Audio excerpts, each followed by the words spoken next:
Welcome, ladies and gentlemen, to a fresh episode on A Talk with Robert Sampson. My name is Yemi Benjamin, and of course, today is indeed a great privilege to have Robert Sampson herself with us in the studio. Robert Sampson, welcome on the show. Thank you.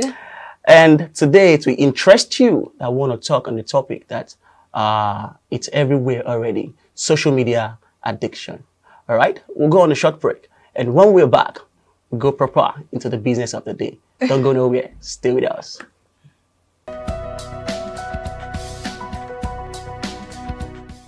Welcome back from the short break, ladies and gentlemen. We really want to know, Robert Sampson. So many youths, teenage and children today are addicted to social media for one reason or the other.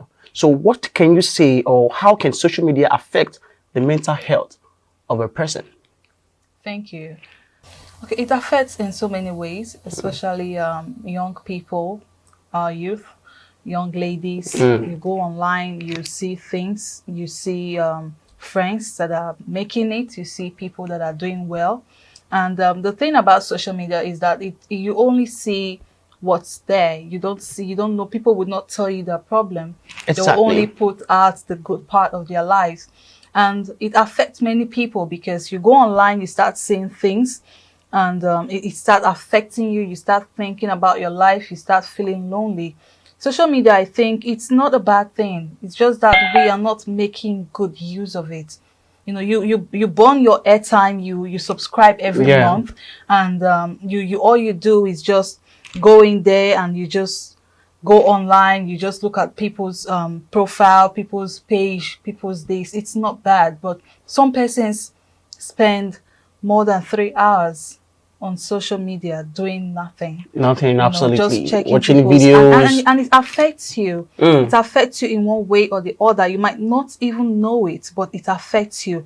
Now, I'm going to talk about the relationship aspect of which social media affects relationship. Yeah. You know, I think it's even one of the major problem in relationship because people are not conscious anymore. You're with your partner, and it has affect many homes. Just to carry away with what you're seeing online, the fancy you're lifestyle. with your partner now, and you're on your phone, and you're lost there for just 2 hours, 3 hours. And the bad thing is that you might just, let me just check something online.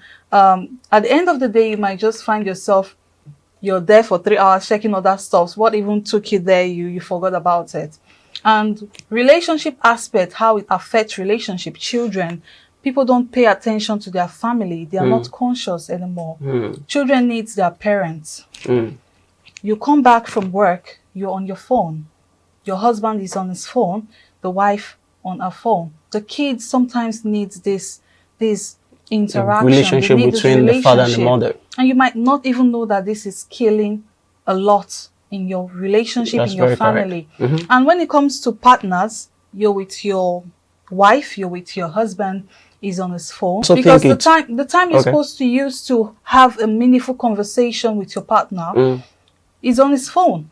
You are on your phone, you know, and that is just a bit of, should I use the word, it's just eating relationship. That friendship, that part of communication is not there. And you might not even be aware of it. That's how bad it is, you know. I really think it's okay. You're mindful of people you follow on social media.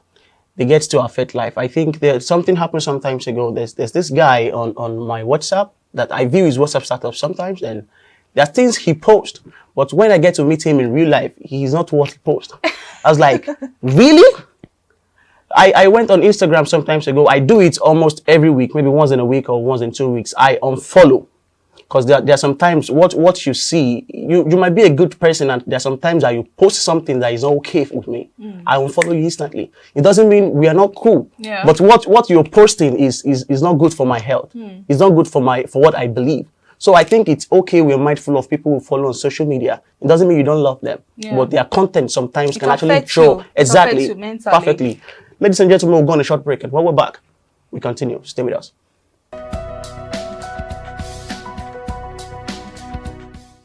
Welcome back, ladies and gentlemen. So we take this one question before we wrap it up. How can someone stop being addicted to social media?